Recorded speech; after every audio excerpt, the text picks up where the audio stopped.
Hello everyone, welcome to P mathematics.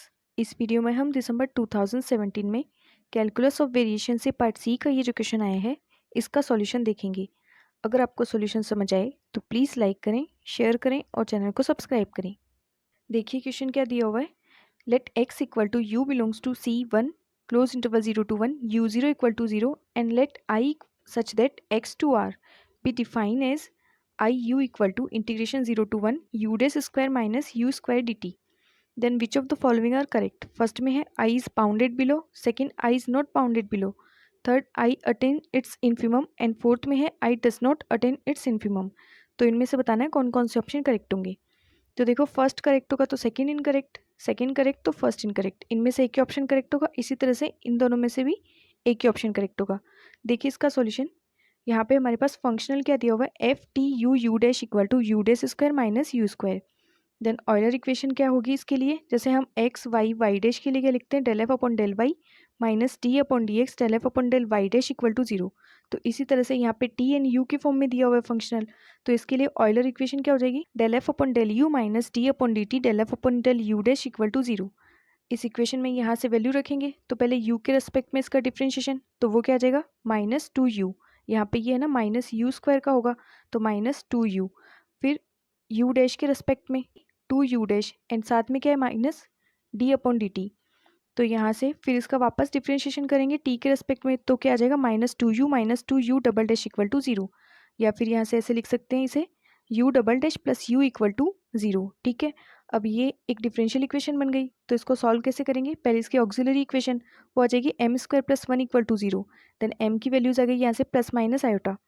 अब जो roots मिले हैं वो कॉम्प्लेक्स है, तो यहाँ से इसका सॉल्यूशन क्या होगा, c1 cos t plus c2 sin t। अब हमारे पास एक कंडीशन तो दी हुई है u 0 इक्वल टू 0, तो ये हम यहाँ पे अप्लाई करेंगे। तो यहाँ से जब हम u 0 इक्वल टू 0 मतलब t की जगह 0 रखना है, तो साइन 0 0 cos 0 की वैल्यू 1 होती है, तो हमारे पास c1 इक्वल टू क्या आ जाएगा 0, c1 0 आ गया तो यहाँ पे ये 0, तो ut किसके इक्वल आ गया c2 sin t। ठीक है, इसका डिफ्रेंशिएशन करेंगे तो आ जाएगा हमारे पास c2 cos t। अब देखो हमारे पास सेकंड बाउंड्री कंडीशन दी हुई नहीं है, तो उसके लिए हम अप्लाई करते हैं नेचुरल बाउंड्री कंडीशंस। तो देखिए नेचुरल बाउंड्री कंडीशंस क्या होती है, पहले हम इसको समझते हैं। जब भी हमारे पास इस तरह से फंक्शनल दिया हुआ हो G y equal to integration x zero to x one f x y y dash d x, उस कंडीशन में जो जे है उसके पास में एक्सट्रीमम वैल्यू कब होगी उसके लिए नेसेसरी कंडीशंस होती है, अगर वो इन कंडीशंस को सेटिस्फाई करे। पहले तो हम ऑयलर इक्वेशन लिखते हैं जैसे हमने अभी फाइंड किया, वहाँ से हम सॉल्यूशन फाइंड करते हैं। फिर ये नेचुरल कंडीशंस होती है, जो नेचुरल बाउंड्री कंडीशंस होती है del f upon del y dash at x equal to x one equal to 0 and del f upon del y dash at x equal to x zero equal to 0। ठीक है, ये होती है natural boundary conditions. तो यहाँ पे हम यही अप्लाई करेंगे क्योंकि हमारे पास जो सेकंड कंडीशन है वो गिवन नहीं है। देन हम अप्लाई करेंगे del f upon del u dash at t equal to t one equal to 0। तो यहाँ पे जैसे उसमें एक्स जीरो एक्स वन था और यहाँ पे क्या है टी जीरो टी वन, क्योंकि ये टी की फॉर्म में दिया हुआ है, तो हमारे पास टी वन की वैल्यू क्या हो जाएगी यहाँ से 1। ठीक है, तो ये अप्लाई करेंगे हम यहाँ पे। तो हमें क्या करना है, जो हमारे पास फंक्शनल है उसका यू डैश के रिस्पेक्ट में डिफरेंशिएशन करेंगे और टी की वैल्यू हमें रखनी है 1। तो जो फंक्शनल दिया हुआ है उसका यू डैश के रिस्पेक्ट में डिफरेंशिएशन करेंगे तो हमारे पास आ जाएगा टू यू डैश।